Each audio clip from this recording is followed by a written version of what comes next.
Apabila ada korban-korban yang mungkin merasa dirugikan oleh yang bersangkutan, silakan melapor ke Polda Sumsel.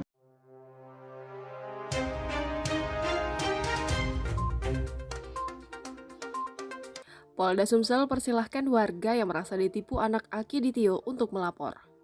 Direktorat Reserse Kriminal Umum Polda Sumatera Selatan mempersilahkan masyarakat yang merasa pernah menjadi korban penipuan Herianti, anak bungsu Aki Ditio, untuk membuat laporan. Direktur Reskrimum Polda Sumsel Kombes Hisar Sialagan mengatakan, apabila nantinya ada laporan, petugas akan melakukan penyelidikan terhadap Herianti.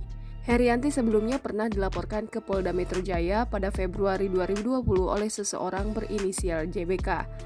Ia dilaporkan atas kasus dugaan penipuan dan penggelapan terhadap JBK dengan berbisnis songket, AC, dan pekerjaan interior dengan nilai bisnis mencapai 7,9 triliun. Kemudian pada 28 Juli 2021, JBK yang sebagai pelapor mendadak mengirimkan surat ke Polda Metro Jaya untuk mencabut laporannya tersebut.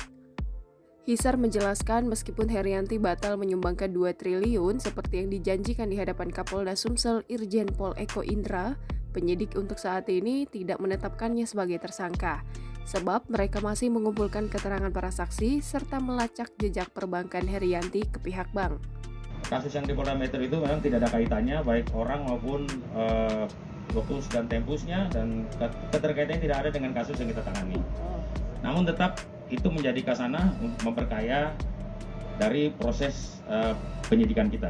Pak, kita membuka juga Pak, ini Pak pengaduan Pak jika ada korban ditipu oleh Herianti, buka laporan juga Pak, menerima Pak, gimana Pak? Oh, tentunya kita selalu membuka, seperti seluruh masyarakat tahu, rekan-rekan tahu bahwa SPKT selalu ada terbuka. Apabila ada korban-korban yang mungkin merasa dirugikan oleh yang bersangkutan, silakan melapor ke Polda Sumsel. Pak, katanya Pak, pemeriksaan jam kepala gimana Pak? Ada perkembangan terbaru? Kalau untuk hasil pemeriksaan, materi penyidikan kan tidak bisa saya sampaikan ya. Sampai saat ini yang bisa kami sampaikan bahwa status yang bersangkutan masih saksi. Kami masih memperkuat alat bukti. Beberapa ahli pidana kami juga sudah periksa. Kemudian kami berkoordinasi karena Undang-Undang Karayasan Bank yang menyangkut nama, jumlah, saldo, angka, kemudian nomor rekening itu adalah terlindungi dalam Undang-Undang Karayasan Bank. Kita prosesnya harus menunggu izin dari BI.